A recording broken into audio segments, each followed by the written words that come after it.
makes you light up? What makes you get up in the morning, come shoot a video in the snow and say, "Good morning, sunshine"? Today, we are going to explore what makes you shine. What are your talents and gifts? Do you know how to find them? No. Okay, so let's get started. Hey. This is me again, Raw and Real Rose, on day 4 of 30 videos challenge, which I call Shine Imperfectly. Now, imperfect because I'm imperfect in every way, and I'm practicing how to be visible here on YouTube by creating 30 videos in 30 days. Hair in a bun, sweatpants, sweatshirts, bad makeup, bad grammar everywhere. At least my YouTube editor can make me look fabulous. So there are rules in this video challenge, and it's all on my day 1 video. I invite you to join me in this journey to design a life we love all through journaling. So go ahead and boop that like button, subscribe if you haven't done yet, and press that notification bell to be notified when the next video comes out. Actually, that's tomorrow. So in all my previous videos, I mentioned that I was using a specific journal that I bought called the Better Life Journal. And it came with an online course that also came with a 30-day Better Life Challenge by Dean Graziosi. Anyways, I will leave the link below. I don't make a profit from sharing it. I just want to share. Initially, my challenge was to follow Dean Graziosi's course topics, but instead I've customized it for this challenge and will put my special flavor into it. Now, Dean G is the author of this best-selling book called Millionaire Success Habits and some other books. He is a successful businessman, a marketing expert, and I'm sure I'm missing a few other things. Now, I haven't finished reading his book, The Millionaire Success Habits, just yet because I have so many other books to read. But just this week, I decided to turn the page and it led me to the title called Have a Conversation with God. Wow, I totally love it purely because of all the pages to land into. It was about God, and what's better than finding God in unexpected places, right? So a conversation with God is an exercise to get used to hearing yourself out loud and listening to how silly we sound when we place our excuses as our offering to Him. So Dean G says to pretend that you are having a conversation with God, your creator, the universe, or whatever you want to call your higher power. So imagine God saying to you, "Rose, why are you not living up to your full potential that I wanted for you?" Okay, maybe he doesn't yell like that, but maybe he probably needs to shake some of us, right? The God that I know is a much more gentler and patient God. And maybe he sounds more like this. "Rose, why are you not living up to your potential that I wanted for you? I put this amazing world and gave you limitless possibilities in your life. What's stopping you from being your best?" And then we sit in silence and ponder those questions. Then listen to the answers or excuses, because naturally you and I will come up with many excuses. So we blame everyone or everything else but ourselves. So as for me, I believe in a God that loves us and has a purpose for every one of us. I know this in every fiber of my being. I feel that part of my gift is to help you tap into that love and help you remember your value.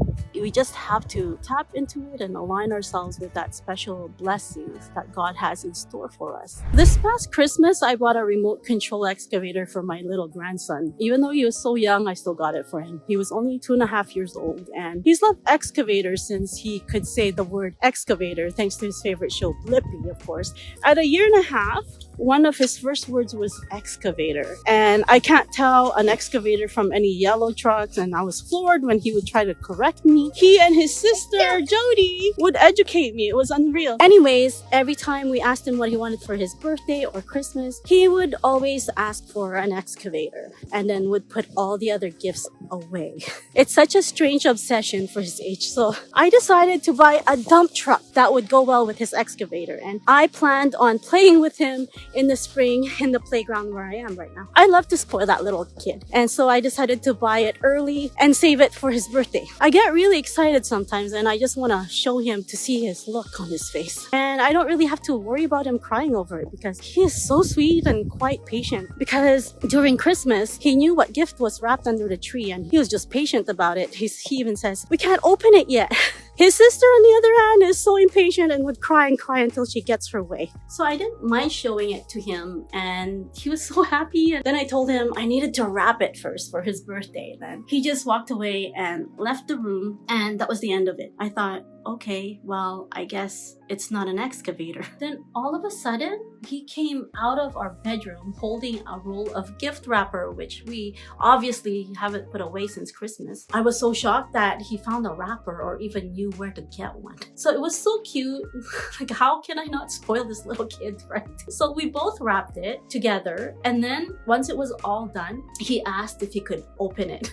So I said no. And he didn't complain. Later on that night, while we were sitting in the living room, and he asked where our Christmas tree was. I guess in his little mind, he was thinking like he could put it under the tree. Again, he was so cute, and I thought, oh, I'm so tempted to just let him open it already. So I think we as parents naturally want to give gifts to our kids freely. We want them to be happy and want the best for them. And this reminded me of how our God, or our Heavenly Father, because that's who He is to us. He is a father to us. He's a father who wants to give us the very best. There's this scripture in the New Testament in Matthew chapter 7 verse 11 that says, "If ye then, being evil, know how to give good gifts unto your children, how much more shall your Father which is in heaven give good things to them that ask Him?" That's right. If we, being the imperfect or evil parents, evil, can give good gifts to our kids, imagine what God, our Father, being perfect, can give to us. So if we just ask, right? But don't forget that He is perfect and He knows what's best for us and when to give that gift to us. He's got His own timing. Perhaps this is why I gravitate towards Dean Graziosi, because we have the same values. I can sense that we have the same values. We value our time and gifts and how to serve with what we have. I just want to say that there's a lot of experts and gurus teaching us what to do with our time, with our talents. I'm neither one of these things. I just want to be a friend and tell you that while others are teaching you to be happy and finding treasures in things, I want to let you know that you already have that treasure from within. You are the treasure. You are God's greatest design or creation. So start valuing yourself and the talents and gifts that you have been given. If you're having a hard time believing in yourself, and sometimes that happens to me too. If you're doubting your potential, that happens to me too. It's normal because we're humans, but just borrow my belief in you until you have it for yourself. We all have the potential to become who we want to be. You are more valuable than you think you are. So don't bury your gifts or talents because of fear of man, or because they say you can't make money from it. We are given these gifts and talents for a reason. It is to share and serve others. So today's assignment will be to start finding out what they are. And if you don't know what they are, may I suggest 3 simple exercises to find out what your talents or gifts are. Number 1, go through your YouTube history and pay attention to what you love to watch. Now, if you have subscriptions, it's most likely because they're your favorite and those are the things you love. So number 2, try going through Pinterest and see which boards or topics you gravitate towards. Then put them in order of importance. That should give you a really good clue. Now, before Pinterest was a big deal, I used to love going to the library and picking out books and magazines. I noticed a pattern and I knew exactly which aisles I enjoyed going to. It was always the same ones. Number 1, personal development. Number 2, business books. Number 3, computer books. Number 4, home and garden designs. And then the 5th one was arts and crafts. They're not in any order, but I was passionate about them. So that should give you a good clue if you go to the library, okay? So it's either the library or Pinterest, it's up to you. And the 3rd one is you can ask family or friends to help you. You can create a survey asking them what they think you're good at. And they will naturally tell you. I did this for a university class. I surveyed so many people because I was just curious. I was just asked to survey 3 people, but I think I surveyed 10 people. And they all gave me different answers. And each one of them gave me a list, which made it even worse for me to decide. But there were common ones. So it was a good experience because I got real data to work with. And I often wondered why I couldn't settle on one thing. So I finally asked my husband's opinion and he gave me good advice. He said, all these talents lead to one thing.